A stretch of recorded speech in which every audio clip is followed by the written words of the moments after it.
The girl just happened to be outside, standing by the pump, when the old woman started coming up the coast road.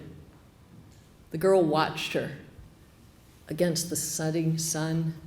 She was illuminated, this black silhouette that got bigger and bigger as she approached. The old woman had a pack on her back, so she walked with a hunch. And the wind that always blew up at that time of the evening was tousling her wild white hair. And it was making the rags of black that wrapped her body flap like raggedy wings. And the girl watched the old woman come closer and closer until she was standing right in front of the girl by the pump. The old woman looked up at the sign. "Ooh," she said, "that cost per gallon is pretty dear." The girl shrugged. "We don't set the price," she could have said. But she didn't. She just waited for what she knew the woman was going to say next, what people that old always said to her. "You know, when I was your age, pumps like this sold gasoline, not water." But the old woman didn't say that. She just loosened her pack and let it drop, boom, on the ground between them, and the girl got a whiff of the old woman's fragrance. It was pungent, hard-traveled. The old woman was working at the straps on her back of her pack. She pulled loose a pot, large pot, bronze, beaten up, with a handle, set it down. "I want to fill that," the woman said. "Ooh," the girl said, "that's a couple of gallons. That's going to be, do you have any tokens?" "No," the woman said, "I don't live in this quadrant. I'm just passing through." I don't know," the girl said. "Tell you what," the old woman said. "When I get the water, I'm going to use the pot to make soup. I'll give you some of the soup after I make it. Seems like a fair trade." The girl looked over to where her grandfather had come out of the station. He was standing in the shade just watching this exchange. And she saw her grandpa just give her a slight nod. "Okay," the girl said. She felt elated. "Okay, here, push it over here." She thumbed the combination into the keypad, picked up the hose and the nozzle, and started filling the pot with water. As she did, the old woman picked up her pack, walked a few steps away to a chunk of sidewalk that was outside the station. The whole road into what had been the town was buckled and jumbled, but the old woman found a chunk of sidewalk that was still fairly level, put her pack down, and pulled a ring off the back of it, set it on that chunk of pavement. Then she looked up. The girl said, "Yeah, okay, it's full. Here, come here. Do you want it over there? I'll help you carry it." The girl and the old woman picked up the pot, careful not to spill any, and carried it over, put it down on the ring on the pavement. "That ring's solar-powered," the old woman said. "Sun-powered. I carry it on my back all day, then it's ready to cook by night. Now, all I need to make my soup is my special ingredient." And the girl waited to see what the old woman would pull out of her pack, but she didn't go to her pack. She turned and she strode over to the yard by the station. What had been the parking lot now was all a jumble of concrete and dirt.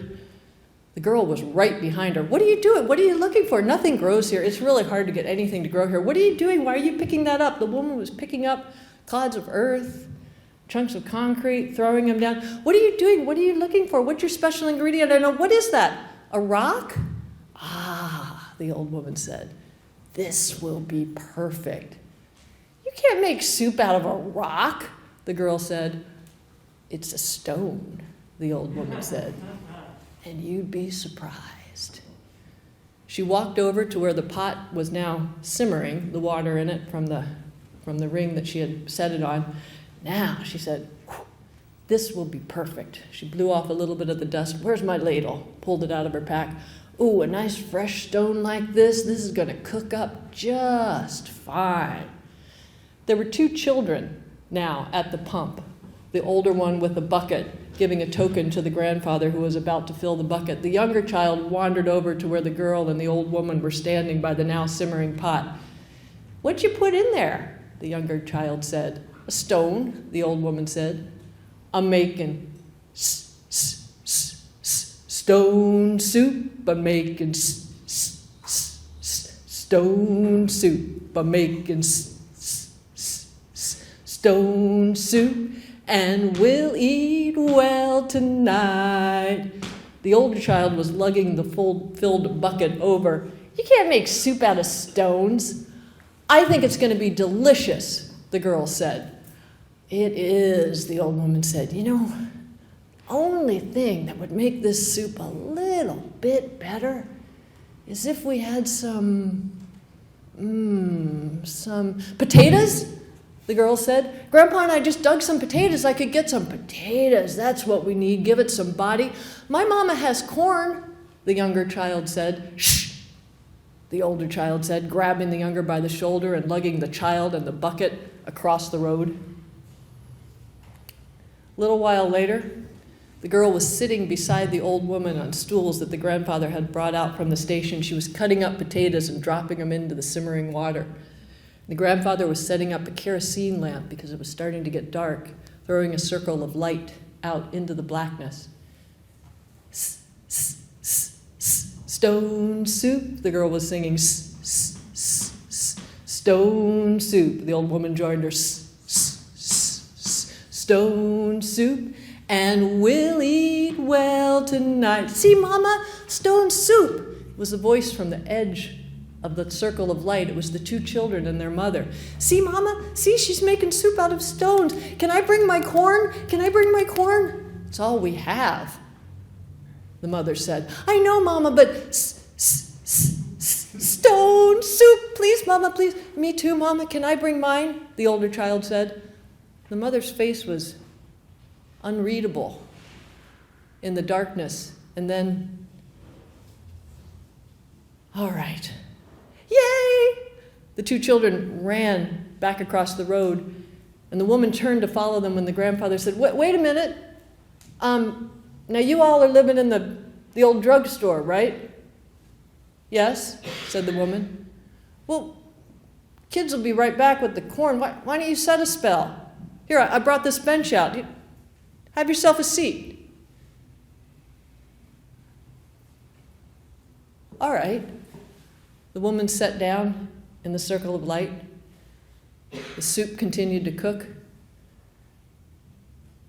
In the end, it was 3 ears of corn that went into the pot. Shucked, peeled, the older child helped the younger one drop them in like little pieces of gold.